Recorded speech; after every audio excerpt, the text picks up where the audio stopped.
Ladies and gentlemen, I am so upset. I am so livid. I can't tell you how upset I am. Hit subscribe to this channel right now. This is a very important segment. The phone records are actually complete. There wasn't a 7-hour gap. Can you believe this?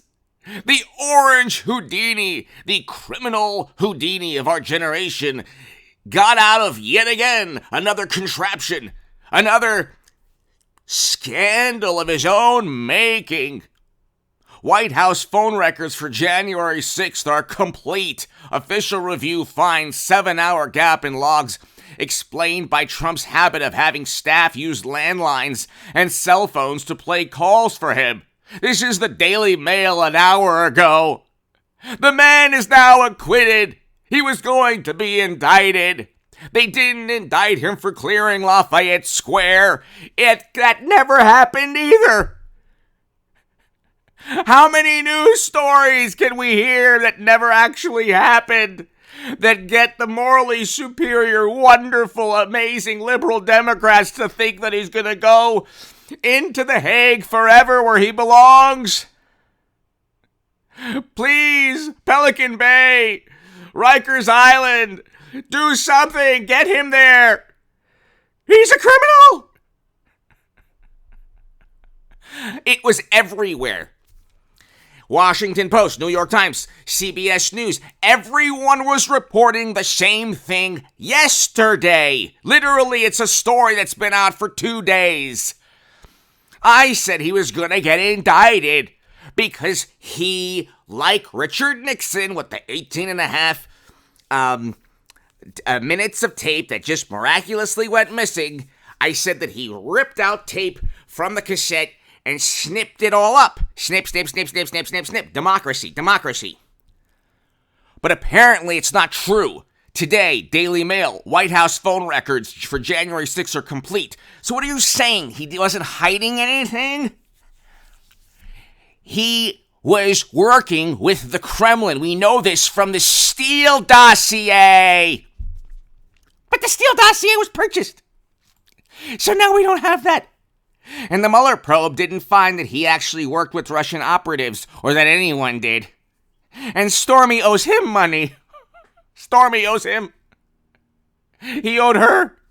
He owed her, and now she owes him. Avenatti's in prison. Juicy Smollett, who knows where he is. Everything's falling apart. They were supposed to indict Trump from this here. Daily Mail today. Yet another slithering maneuver by the serpentine orange monster. Slithering out of certain indictment. Jennifer Rubin was asking for an indictment. He was going to Pelican Bay for a 50-year vacation. They were going to make a little Mar-a-Lago in the Pelican Bay prison courtyard. A little Mar-a-Lago for Trump with a big giant, ball and chain. It was going to be orange. But now we can't have that, can we? An official review has found the White House phone records for January 6 are complete after it was revealed there was a 7-hour gap in call logs. A 7-hour gap 2 days ago, now there's no gap. 7-hour gap before, now there's no gap. He was clearing Lafayette Square so he could hold a Bible that was no doubt being incinerated by his devilish orange bulbous fingers. But that didn't happen either. And then Trump Jr. was supposed to be tipped off CNN about a whole bunch of emails hacked by the Kremlin. That didn't happen. Nothing's happening to Trump. He's just getting away with everything. Mystery has surrounded the gap in records on the day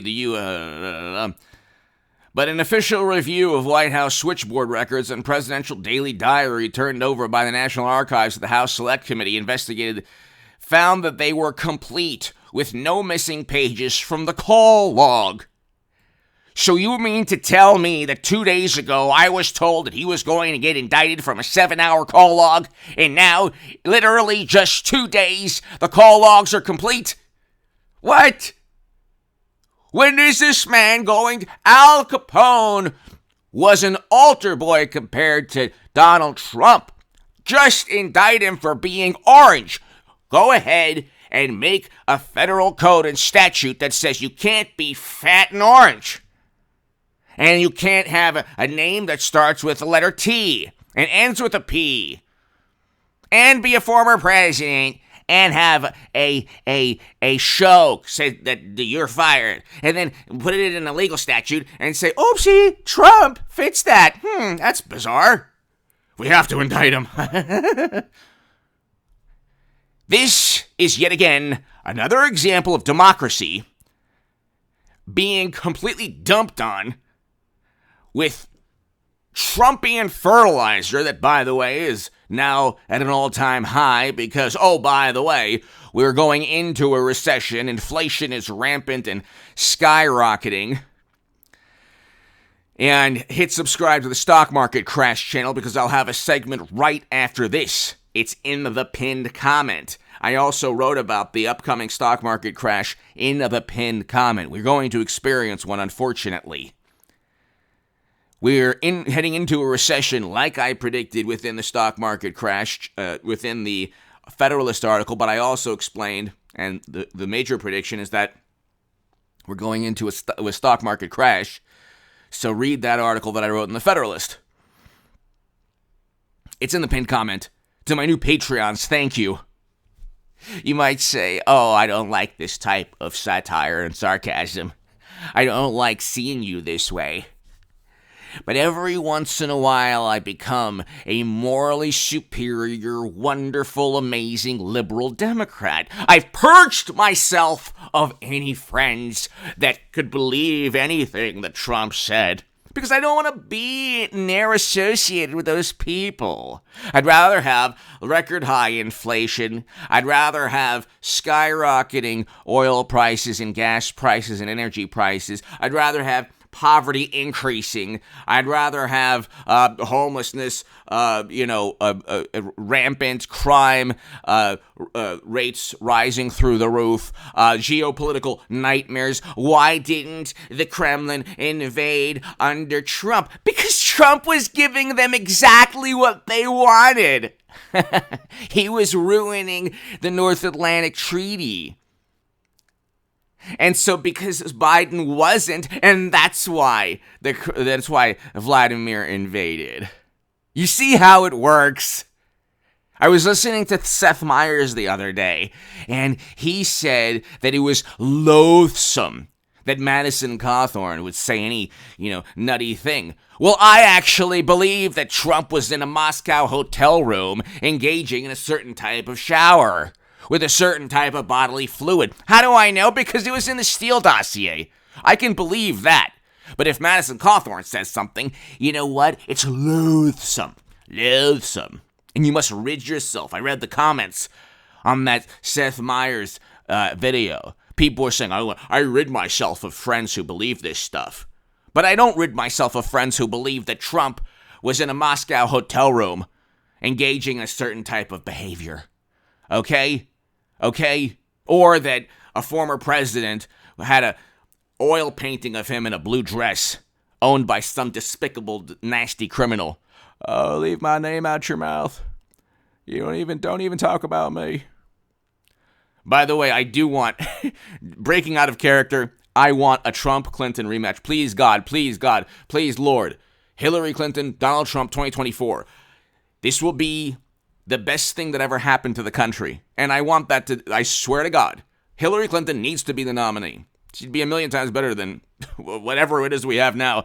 But I would vote for Trump 10 million times out of 10 million times in that rematch. Hillary Clinton must be the nominee. Anyway, one of these days, Trump is going to get indicted.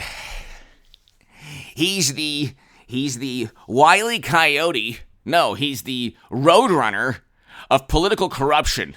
And this country, our democracy, is the Wile E. Coyote falling off the cliff onto jagged rocks. Hit subscribe to this channel now. Oh, go to the stock market crash channel. It's below in the pinned comment. He got out of it again.